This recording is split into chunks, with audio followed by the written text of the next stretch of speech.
साहब मैं तो कहना चाहता हूं कि पूजोगे राम को, कि पूजोगे राम को तो राम मिल जाएंगे, जाओगे मथुरा तो श्याम मिल जाएंगे, लेकिन अगर माँ बाप की सेवा कर ली तो फिर घर बैठे ही चारों धाम मिल जाएंगे, तो फिर घर बैठे ही चारों धाम मिल जाएंगे। कि गांव में अगर गंदगी भगानी है तो नालियां जरूरी है, मलेरिया घर में नहीं आए इसलिए दरवाजे और खिड़कियों पे जालियां जरूरी है, ससुराल में जाए और अच्छी सेवा हो इसके लिए 2-4 थालियां जरूरी है, और इस कवि सम्मेलन को सफल बनाने के लिए आप सबकी जोरदार तालियां जरूरी है, आप सबकी जोरदार तालियां जरूरी है। हाँ नहीं बढ़िया, बस यही है और कुछ बढ़िया नहीं है। मोहित जी वीडियो बना रहे हैं, आपके पास कितना भी महंगा मोबाइल हो, मेरा फोटो खींच के स्पष्ट बता दो तो मैं जानूँ हाँ वास्तव मोबाइल है। क्योंकि साहब वो तो शादी में एल्बम के यूं ही पैसे दिए मैंने 15,000 रुपये, अपना कलर ही ऐसा है कि एक ही फोटो डंग डांग का नहीं आया। साहब एक बार क्या हुआ, गलती से अखबार में मेरा फोटो छप गया कवि सम्मेलन का, और मैं ले जाके घरवाली को बताया। अब 1 घंटे से मेरी घरवाली उस फोटो को देख रही, मैंने कहा क्या देख रही, मैं ही हूँ कि हाँ शर्ट पैंट कोट सब पहचान में आ रहा, लेकिन आपका चेहरा किधर है संपत्ति नहीं पड़ रहा, क्योंकि साहब मेरा कलर ही ऐसा ही है। टेंशन उस दिन हुई साहब जिस दिन मोदी जी ने कहा काला धन जब्त करो, और मेरी घरवाली का फोन आया कहाँ हो, मैंने कहा बाजार में हूँ, क्या आप फटाफट घर आ जाओ। मैं जुई घर आया साहब, उसने कहा कमरे में घुसो, मैं कमरे में घुसा तो उसने साहब बाहर से ताला वाला लगा दिया। मैंने कहा ये क्या कर रही, कि आपको पता नहीं मोदी जी टीवी में क्या कह रहे। मैंने कहा क्या कह रहे, कि वो कह रहे कि काला धन जब्त करो। अरे मैंने कहा पागल, अपन ने कई बैंकों से लोन ले रखा, उनकी किस्तें ओवर ड्यू हो गई, नोटिस आ रहे, अपने पास कौन सा काला धन हो कि आपके पास हो नहीं हो, लेकिन मेरा काला धन आप हो, वही मोदी जी ले जाए, फिर मैं क्या करूं। फिर आपने ही करके काम चला लिया। थाली वाली बराबर बजाया करो साहब, क्योंकि साहब मजा आपको लेना है, हम मजा देने के लिए आए। क्योंकि जो जोर जोर से चिल्लाता वो होकर नहीं होता, जो बार बार नाचता वो जोकर नहीं होता, और जो मजा जो लेना जानता है वही ले सकता, क्योंकि मजा किसी के बाप का नौकर नहीं होता, क्योंकि मजा किसी के बाप का नौकर नहीं होता। ये विनोद पिचाणु साठ साहब, मैं कह रहा था हम दोनों एक जैसे, जैसे आशी मासी के हैं, बड़ा कलाकार आदमी है साहब। ये एक बार क्या हुआ कि ये ससुराल चला गया इसके, अब इसके ससुराल चला गया तो इसको वहाँ एक दिन रोका, हलवा पूड़ी खिलाई, दूसरे दिन रोका पकौड़ी वकौड़ी खिलाई, तीसरे दिन रोका साहब गाजर के हलवे ना देखो आप मूंग की दाल के हलवे ने खिलाई। इसने कहा यार कभी भी आता हूँ एक दिन से दूसरे दिन कोई मनवार ही नहीं करता, 4 दिन हो गए जाने ने की कह नहीं रहे, ऐसी क्या बात हो गई। तो इसने इसके साला जी से कहा कि ऐसी क्या बात हुई यार जो 4 दिन हो गए आप जाने नहीं दे रहे हो। कि जिया जी ऐसी वैसी कोई बात नहीं है, बात यह है कि आपने आए उससे पहले बैंक का पाड़ा मर गया था, और जो वो दूध देना बंद कर दी थी ना, आप आए ना वो दूध देना शुरू कर दिया, इसलिए आपको यहाँ के रोक रखा है। ऐसी कंडीशन ऐसी घटनाएं हो जाती साहब, बाकी कोई बात नहीं, बहुत कलाकार आदमी है, माइक पे आएगा आपको बहुत हंसाएगा गुदगुदाएगा, देश दुराज की बात करेगा। ये अभी थोड़े दिन बाद टेलीविजन पे भी आने वाला है, शूट करके आ गया यह प्रोग्राम, लेकिन वो क्या कैमरे में मिस्टेक हो गई, इसका चेहरा डंग डांग से नहीं आया, इसको डबल बुलाया वापिस। अब ये जब भी डबल जाएगा तब तो वापस आएगा, वाह भाई वापेगे, हाँ वाह भाई वापे आएगा।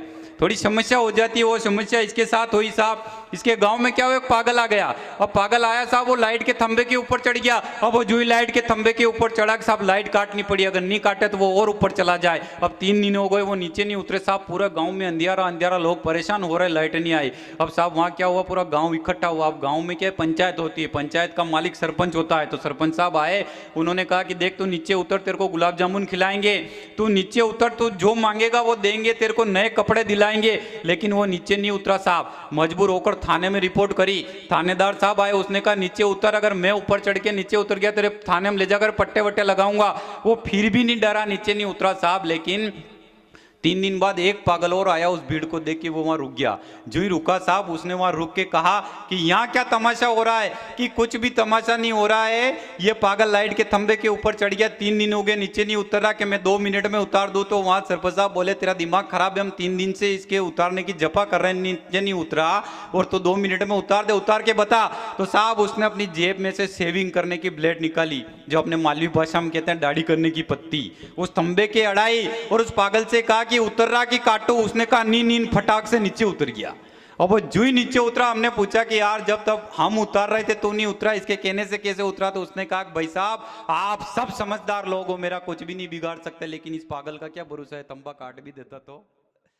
साहब देशभक्ति कहीं जिंदा हो ना हो, बड़े बड़े महानगरों में देशभक्ति जिंदा हो ना हो, लेकिन अपने नामली जैसे शहर, छोटे शहरों में आज भी देशभक्ति जिंदा है साहब। एक माँ के 3 बेटे होते हैं, साहब एक गांव की माँ के 3 बेटे होते हैं, वो तीनों बेटों को भारत माता की रक्षा के लिए सेना में भर्ती करवा देती है। साहब उसका पहला बेटा शहीद होकर आता है, उस माँ की आंखों में किसी प्रकार के आंसू नहीं होते, किसी प्रकार का कोई रोना टोना नहीं होता है, वो खुशी खुशी उसका अंतिम संस्कार करवा देती है। साहब 3 बरस बीत जाते हैं, उसका दूसरा बेटा शहीद होकर आता है, उस माँ की आंखों में किसी प्रकार के आंसू नहीं होते, खुशी खुशी उसका भी अंतिम संस्कार करवा देती है। लेकिन 7 बरस बीत जाने के बाद उसका तीसरा आखिरी और सबसे छोटा बेटा शहीद होकर आता है, तब उस मां की आंखों में इतने आंसू होते हैं साहब, इतने आंसू होते हैं कि एक पत्रकार बंधु से एक घटना देखी नहीं जाती। वो सवाल कर बैठते हैं कि माता जी, आपका पहला बेटा दूसरा बेटा शहीद हुआ तो आपकी आंखों में किसी प्रकार के आंसू नहीं थे, आपने खुशी खुशी अंतिम संस्कार करवाया, लेकिन तीसरा आखिरी और सबसे छोटा बेटा जब शहीद होकर आया तो आपकी आंखों में इतने तेज आंसू आए हुए। इसका मतलब यह है कि उन 2 से आप प्रेम नहीं करती थी, ये तीसरा आखिरी और छोटा बेटा था, इसको चाहती थी। उस मां का जवाब सुनना और उस मां के लिए तालियां बजाना। साहब उस मां ने कहा कि नहीं, मेरी आंखों में इस बात के लिए आंसू नहीं है कि वो दोनों मेरे लाडले थे या नहीं थे, ये मेरा लाडला था। अरे मेरी बात आंखों में आंसू इस बात के लिए आ गए कि अब मेरे कोई संतान नहीं, मैं किसको भारत माता की रक्षा के लिए भेजूं, इस बात के लिए मेरी आंखों में आंसू आ गए। देशभक्ति की बात साहब मैं भी कर सकता हूं, लेकिन उसके लिए ताकत लगानी पड़ती है, पूरी ताकत लगाकर कविता पाठ करना पड़ता है, और इतनी ताकत मैं लगा नहीं सकता हूं क्योंकि अपना चेचिस पहले ही बैंड खा रहा है 2 जगह से। तो इसलिए मैं देशभक्ति की बात, साहब देशभक्ति अपन में जल्दी जागृत हो जाती है, हम क्या बोले लोग हैं, एक बार बात हो जाए भारत माता की जय तो देशभक्ति जागृत हो जाती है। एक बार ऐसी देशभक्ति जागृत हुई जो इन्होंने कविता पाठ किया, अब सब कवि मिलकर कहे कि पाकिस्तान की फाइल निपटाते अपन चलते हैं। साहब के काई से चले कि एक पिकअप करो किराए की, एक पिकअप करी किराए की साहब, उसमें सब कवि बैठ गए, कोई लट लेके आया, कोई पुरानी तलवार लेके आया पाकिस्तान को निपटाने के लिए। अब उसमें बैठे साहब, वो पिकअप 2 किलोमीटर चली और जितेंद्र जी जनकार बोले कि इस पिकअप का किराया कौन देगा। अब रजनी जी शर्मा ने दूसरे कवि की तरफ देखा, दूसरे कवि ने तीसरे कवि की तरफ देखा, ऐसे देखते देखते सब नीचे उतर गए, अपनी देशभक्ति किराए पे आके अटक गई। तो अपने में क्या जागरूक भी जल्दी होती है और खत्म भी बहुत जल्दी हो जाती है। वो कुछ नहीं है साहब, पाकिस्तान ये 95-60 पाकिस्तान की किरा था। मेरी नजर में पाकिस्तान क्या है कि पाकिस्तान है पैजामा और इसके आतंकवाद है नाड़े, लेकिन हम हिंदुस्तान वाले भी कमजोर नहीं है, ऐसे कई पैजामे हमने फाड़े, ये निपट गया पाकिस्तान है। वो एक वहां की महिला आ गई साहब, पाकिस्तान की महिला ये अपने हिंदुस्तान में, अब आके वो बार बार कह रही कश्मीर मारो कश्मीर मारो कश्मीर मारो। साहब इस विनोद 95-60 का दिमाग खराब हो, उसने कहा एक बार और बोल कि कश्मीर मारो। तो विनोद 95-60 देख के बोला रेवा दे कश्मीर थारो वन में हनीमून मारो है। ये निपट गया पाकिस्तान। पाकिस्तान को निपटाने के लिए कोई वो, एक बार साहब मैंने भी लिखी देशभक्ति की कविता, घरवाली को सुनाई, मैंने कहा लाहौर में तिरंगा गाड़ दूंगा। आपने घरवाली देखी नहीं, बोली कि आपने घर का झंडा घरे गाड़ लो, आप तो लाहौर जावारी जरूरत नहीं है। देशभक्ति यहाँ खत्म ही जा, अपने देशभक्ति जल्दी जाकर जल्दी खत्म हुए साहब। ये दिव्यांश बम रट्टासना से चलता है और पूरे हिंदुस्तान में हंसाने का काम करता है। दिखने में जरूर है, मैंने कहा था पौवा है, लेकिन पूरी बोतल का मजा देता है, ये पूरी गारंटी है। ये विनोद 95-60 और साहब मैं एक बार बम्बई चले गए हम कवि सम्मेलन में, नहीं आप ऐसे विचार में पड़ गए जैसे बम्बई नहीं जा सकते हम। साहब बम्बई गए, अब जो हम बम्बई गए तो वहाँ 5 स्टार होटल में रुकाया 4थी मंजिल पे। अब साहब उस होटल के नियम कायदे भी अपन हम दोनों को जान नहीं गया, क्या नियम है क्या कायदा है। सब वहाँ पूरी टीम को रुकाया। अब वहाँ क्या हुआ साहब कि गलती से बीच वाली एक मंजिल में आग लग गई। अब आग लगी तो इतनी तेज लगी कि कवि को कैसे बचाए। तो वहाँ के साहब जो आयोजक थे कवि सम्मेलन के, वो अपने नामली जैसे आयोजक जैसे पहलवान थे, उन्होंने कहा एक एक कवि को नीचे फेंको, हम जेल के बचा लेंगे। साहब रजनीश शर्मा को फेंका, जेल के नीचे उतारा, योगेश जी शर्मा को फेंका, जेल के नीचे उतारा, इन मैडम को फेंका, कवित्री जी को थोड़ी देर गोद में रखा, फिर उतारा। लेकिन जुई मेरे को और विनोद 95-60 को फेंका, किसी ने नहीं जेला और उल्टा नीचे से कहा कि बढ़िया तक रे वही 2 यार आप नहीं, ये कंडीशन हो जाती। ताली वाली बजाओ आप एक बार, जोरदार मजा आ रहा हो ताली वाली बजाया करो। साहब घटना यूं हुई कि क्या हुआ साहब, एक गांव समुद्र की यात्रा करने गया। अब उस गांव में साहब सब तरह के थे, बुजुर्ग भी थे तो नौजवान भी थे। तो साहब एक 6-7 साल की एक बच्ची जहाज से पानी के अंदर गिर गई। अच्छा यहाँ हेलीकॉप्टर आते भी साले देखा है नहीं, बढ़िया है, कई दिक्कत वाली बात। 2 पैसा बबार जोड़ा ते आया है, आदमी रा जोड़ा है नामली में, आज पहली बार मालूम पड़ी नहीं। वणारा एक भाई साहब रे चेहरा री मुस्कान इस वतेरी 2000 करीने पधारी आई करती बढ़िया है, कहीं टेंशन वाली बात नहीं। तो साहब क्या हुआ कि 6 साल की लड़की साहब वो जहाज से पानी के अंदर गिर गई। अब उसको निकालने के लिए किसी ने छलांग नहीं लगाई, तो एक बादशाह साहब ने छलांग लगा दी।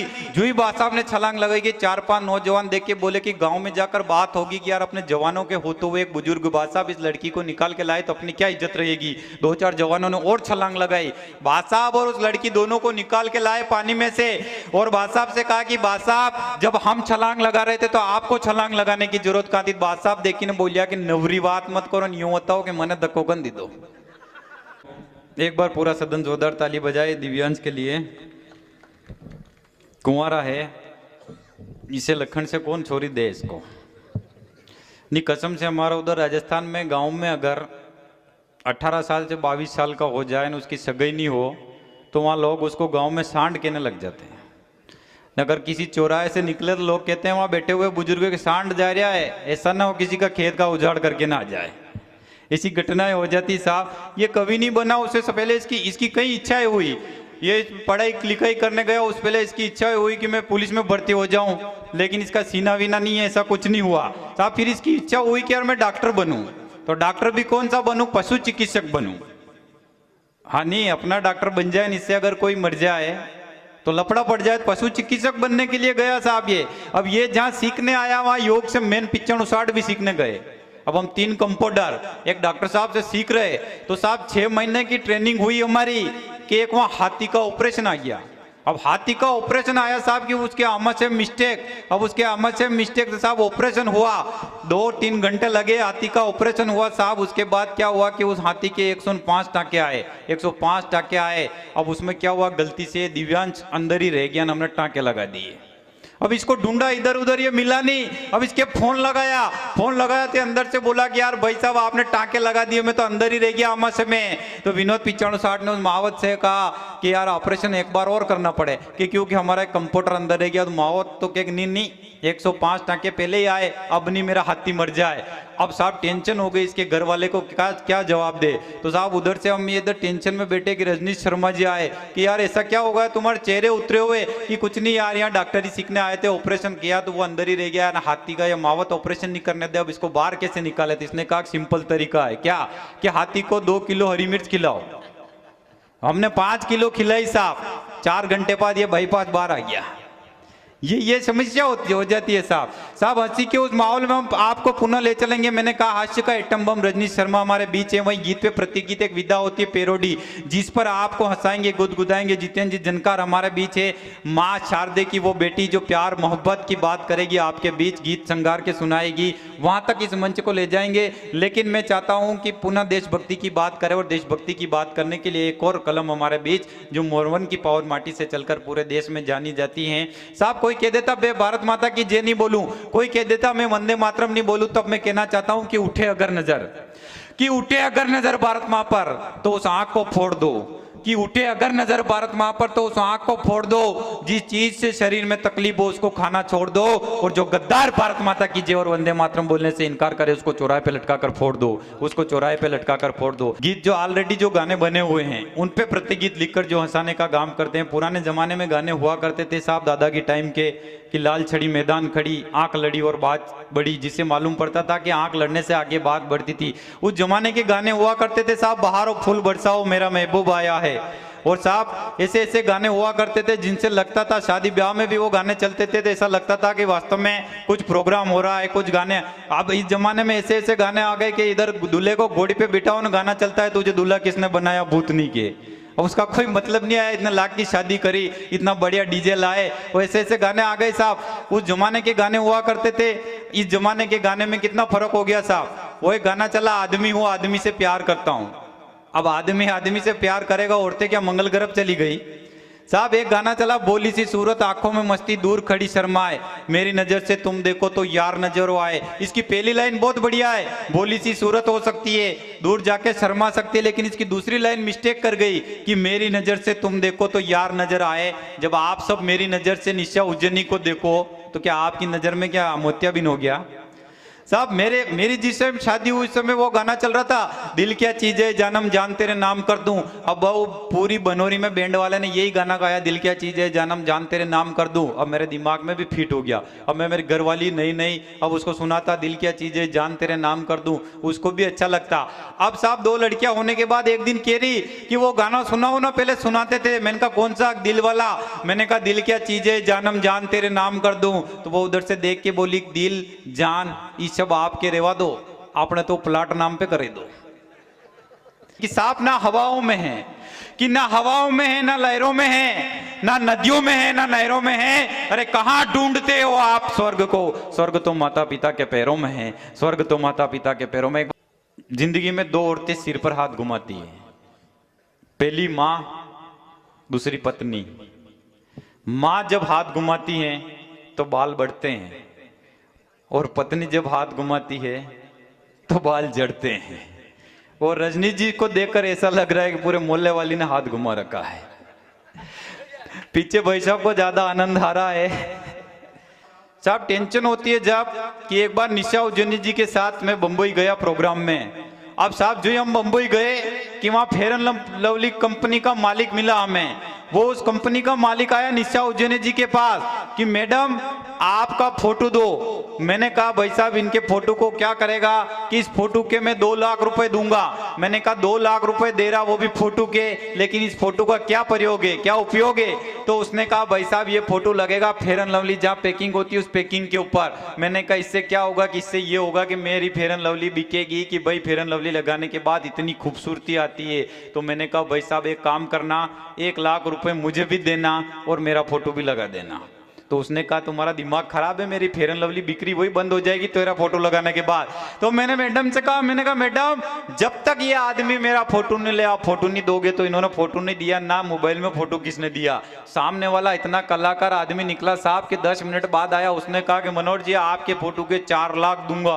मैंने कहा यार 4 लाख रुपए अपने फोटो के, फोटो लगेगा फेयर एंड लवली के पैकिंग के ऊपर, हजारों करोड़ों लड़कियों के हाथ में जाएगा। मैं सपने देख ही रहा था। उसने कहा भाई साहब आप इतने सपने मत देखो, ये फोटो वहां नहीं लगेगा। मैंने कहा फिर भाई साहब ये फोटो कहां लगेगा? कि ये फोटो लगेगा चूहे मारने की दवाई के पैकिंग के ऊपर। कि बेटे की चाह में, कि बेटे की चाह में हम बेटियों को भूल गए, कि बेटे की चाह में हम बेटियों को भूल गए, और घर में कुत्ते पाल रखे और गौ माता को भूल गए। घर में कुत्ते पाल रखे और गौ माता को भूल गए।